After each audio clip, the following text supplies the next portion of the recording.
Peekaboo Stop, sebuah game garapan developer lokal yang akhir-akhir ini trending karena game ini menceritakan tentang bagaimana hancurnya hidup seseorang karena kecanduan bermain judi online. Tapi di kelas kali ini kita tidak akan membahas tentang gamenya karena aku bukan game reviewer, melainkan kita akan membahas bagaimana seseorang bisa kecanduan bermain judi online. Halo semua, Sensei kembali dengan kelas pendidikan. Judi online atau judol. Pasti kalian sudah tidak asing dengan hal ini. Judi online adalah kegiatan perjudian yang dilakukan melalui internet. Ini melibatkan taruhan uang atau barang berharga pada hasil suatu acara atau permainan yang tidak pasti, dengan harapan memenangkan lebih banyak uang atau aset. Mengharap dari yang nggak pasti ngapain coba? Inilah kenapa judi haram. Anda masih percaya judi itu menguntungkan? Ya bener sih menguntungkan bandarnya. Gak ada pemain judi yang untung dari judi. Tapi meski begitu, kenapa sih masih banyak aja orang Indonesia yang kecanduan main permainan haram ini? Setelah aku research, aku menemukan beberapa faktor yang menyebabkan kecanduan ini. Pertama, faktor ekonomi. Kita tahu kalau lapangan kerja di Indonesia itu mana 19 juta yang dijanjikan itu.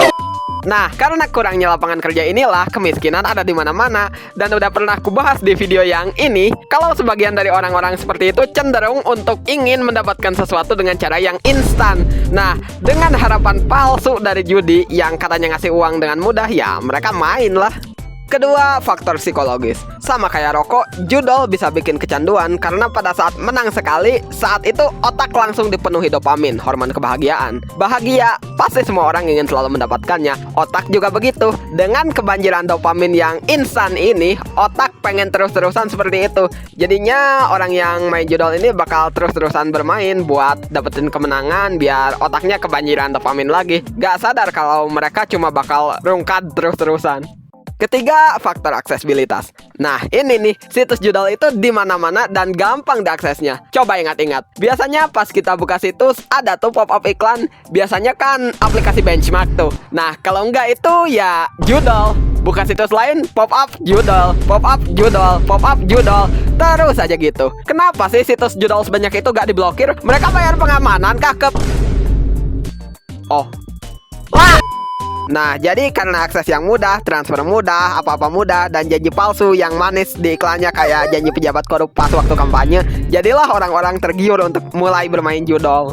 Keempat dan terakhir, faktor lingkungan. Contohnya ya, lihat teman ada yang main, bukannya mengingatkan, malah ikut main. Terus juga kurangnya pengawasan dari keluarga dan lingkungan terdekat, ngejadiin orang makin serasa bebas buat main. Bahkan nih ya, aku pernah loh waktu MPLS SMK, pas pematerian sama polisi pula, ada loh siswa yang duduk di depanku main judol, Dan itulah beberapa faktor yang menyebabkan kenapa seseorang bisa kecanduan main judi online. Oke Sensei, sekarang gimana cara biar gak kecanduan atau terhindar dari judi online ini? Oke, pertama ini buat yang udah terlanjur main ya, berhenti. Kemenangan sejati para pejudi itu adalah ketika mereka berhenti bermain. Dan untuk yang udah terlanjur kecanduan, cobalah cari bantuan profesional atau enggak ya ke orang terdekat minta bantuan gitu.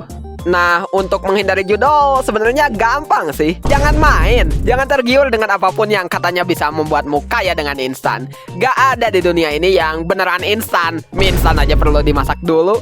Kalau lihat pop-up judol ya udah gak usah dipeduliin. Ngapain juga coba. Dan kalau ada teman ngajak, nasehatin, jangan pula ikut-ikutan. Dan ayo kita ciptakan lingkungan yang sehat tanpa judi online. Judi offline juga jangan. Dan itulah sedikit penjelasan tentang bagaimana orang bisa kecanduan judi online dan cara menghindarinya. Sekian untuk kelas kali ini. Aku mohon maaf apabila ada kata-kata yang menyinggung ataupun kurang pantas untuk didengar. Apabila ada risetku yang salah, silahkan koreksi di kolom komentar atau kita bisa diskusi langsung di server Discordku. Linknya ada di deskripsi. Terima kasih telah menonton video ini dan sampai jumpa di kelas selanjutnya.